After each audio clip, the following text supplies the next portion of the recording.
네, 안녕하셨습니까? 김 선생의 서울 이야기를 진행하는 강사 김효입니다. 자, 이번 시간에는 서울의 터줏대감 토박이에 대해서 좀 이야기를 나눠보도록 하겠습니다.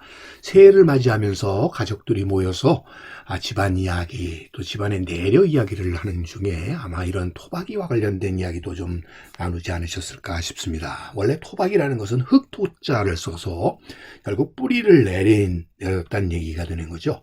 그래서 보통 한 지역에서 3대 이상이 살고 있는 사람을 토박이라고 이렇게 얘기하고 있습니다.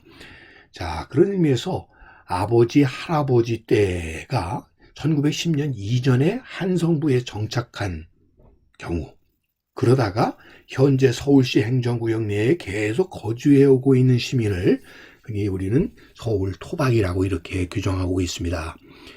자, 그런 의미에서 2005년도의 행정조사에서는 서울 인구의 약 4.9%에 해당된다라는 발표가 있었습니다. 그러나 엄밀하게 얘기하면 이 한성부라고 하는 것은 오늘날의 4대문 안만을 의미하는 것이고, 그런 의미에서 4대문 안에 3대 조부터 이상이 살고 있다가 오늘날도 4대문 안에 살고 있는 사람, 이렇게 조건을 달게 되면 지금보다 이 서울 인구의 4.9%보다 훨씬 적은 숫자, 1% 내외밖에 실제로 서울 토박이는 없다, 이렇게 볼 수가 있겠습니다.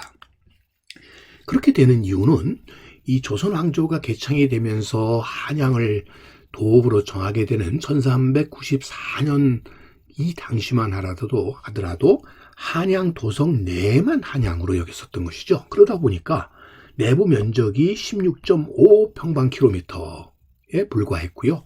당시 인구도 10만 명 정도에 불과했었던 것이죠. 그에 비해서 오늘날 서울시 하게 되면 25개 구에 605.4평방킬로미터에다가 인구도 1000만이 넘다 보니까 사실 이 당시의 한성과 지금의 서울특별시를 하나의 의미로 이렇게 바라보기는 사실상 어렵다, 이렇게 볼 수가 있기 때문입니다.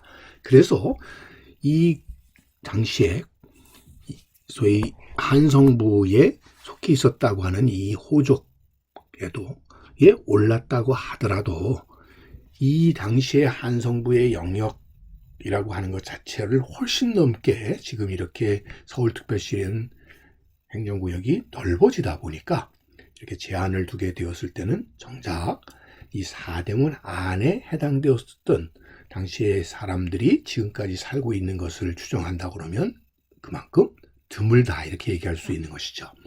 저의 경우를 한번 예로 들어보게 되면 제가 일부러 이런 재적 등본을 한번 열람을 해봤습니다. 저는 본 적이 서울특별시 종로구 내수동으로 실제로 여기서 태어나서 이곳에서 서울에서 지금까지 쭉 살고 있습니다.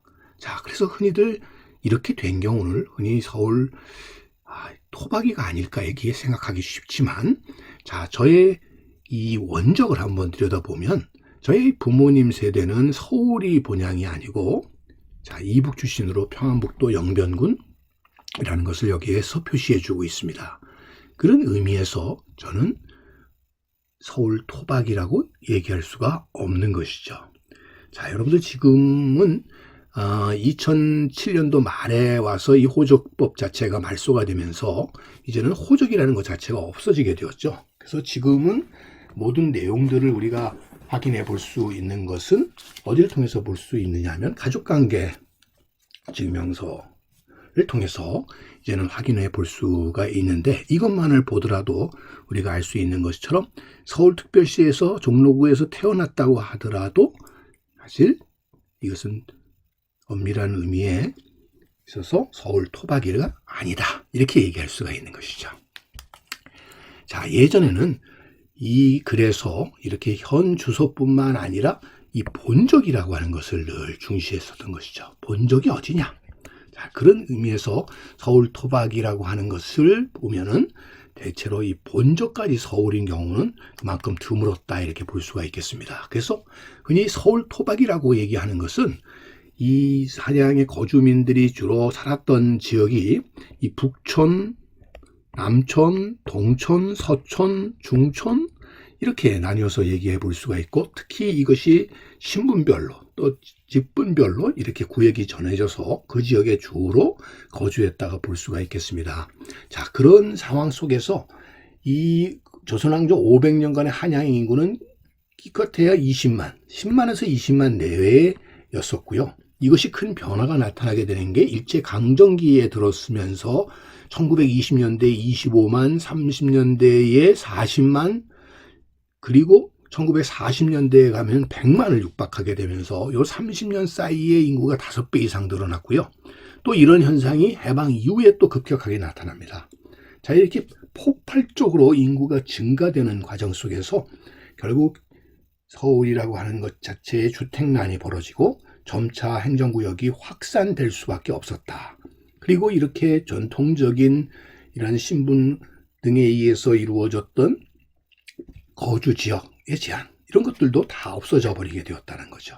자, 전통 사회에서는 이 한양 도성 내에 여기 보시는 것처럼 북촌, 그리고 남촌, 그리고 중촌, 그리고 우대와 아랫대 같은 경우가 대표적인 거주 지역이었다고 얘기할 수가 있겠습니다. 북촌에는 주로 노론 출신의 문신, 남촌에는 주로 남인 출신의 또 무신들이 많이 살았고요. 동촌에는 소부, 중촌에는 주로 중인들이 여기에 많이 살았던 거죠.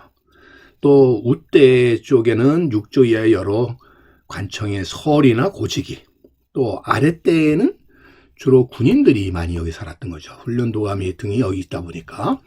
자, 이런 식으로 지역들이 나뉘어졌었다라고 보시면 되겠고요. 한강변에는 주로 주로 장사하는 상인들이라든지 아니면 뱃사공들이 여기 많이 살았다고 볼 수밖에 없는 것이죠. 특별히 서울 토박이가 적을 수밖에 없는 가장 결정적인 이유는 뭐냐면은, 특히 그 중에서도 이 양반 계층의 서울 토박이 비중이 적은 이유는 원래 이 사람들도 원적지는 지방이었다는 거죠. 그러다가 벼슬을 해서 서울에 와서, 한양에 와서 살다가 가문이 쇠락하거나 정치적인 이유 등으로 낙향하는 경우들이 많았고, 그런 것 때문에도 쭉 대를 이어서 서울에, 한양에 거주한다는 것이 쉽지 않았다라고 보시면 되겠습니다. 그러다 보니까 주로 중인이나 상인들이 사대문 안에서 이렇게 오랫동안 정착하는 경우들이 많았다, 이렇게 보시면 되겠습니다. 자, 그러다가 해방 이후에 오게 되면 또 이 한양에서의, 서울에서의 생활을 접는 경우들도 나타나게 되었고, 특히 이 일제강점기 때에 오게 되면은 결국 빈민층 토박이들이 결국 해외로까지 강제 이주당하는 일들이 벌어졌고요. 특히 6.25 전쟁 시기에 이 피난을 못 간 사람들이 서울 수보 갖고 난 뒤에 부역자로 또 이렇게 많은 순환을 당하기도 했었고 하는 이런 격변의 시기를 겪게 되어서 서울 토박이들이 대부분이 이 사대문 안으로부터 벗어나서 강남, 분당, 영등포 등으로 이렇게 분산 이주되는 경우, 또 이 서울 북부 지역으로 이주하는 경우들이 이렇게 많이 나타나게 되었다라고 보시면 되겠습니다. 자, 600주년, 한양 도성을 정했던 600주년이 되었던 1994년을 즈음해가지고는 서울시가 이 역사적인 도시 서울의 토박이들을 이렇게 찾아서 이를 인증서를 주었던 이런 일들이 있었습니다. 이때 많은 이 서울 토박이들이 나름의 조직을 갖기 시작하고 이런 활동들을 벌이긴 했었습니다만, 그렇지만 이 서울이라고 하는 것 자체가 이 600년이라고 하는 엄청난 역사성을 갖고 있는 이런 중층의 도시라고는 얘기할 수 있고, 또 한편으로는 백제의 한성 백제를 예로 든다면 2000년이 넘는 도시라고는 얘기는 합니다만, 오늘 서울이라고 하는 것과 조선시대의 한양과는 결코 일치하지 않는다는 것이죠. 그래서 해방 당시만 하더라도 서울의 인구는 100만이 안 됐던 건데, 이게 한국전쟁 이후에 1000만의 인구로 급증하게 되는 것은 고작 30년에 불과했었다는 것이죠. 결과적으로 이 서울 사람들이라는 게 서울에 살긴 하지만 서울 시민의 대다수는 고향을 따로 두는 사람이라고 얘기할 수가 있는 것이죠. 그래서 이 서울의 역사성에 비해서 이 서울을 토박이로 했었던 사람들이 숫자가 적은 것이 하나의 특징이 되겠고요. 그런 의미에서 이 역사성에도 불구하고 서울은 전국 각지의 사람들이 모여서 서울 사람으로 재탄생하면서 전국의 문화가 하나의 문화인 서울의 문화로 이렇게 재창조되어서 오늘날 세계 유수의 대도시가 될 수 있었다, 이렇게 볼 수가 있는 것이죠. 자, 오늘은 이 서울 토박이라고 하는 것이 갖는 의미에 대해서 꽃밭에 가꾸는 김 선생이 말씀드렸습니다.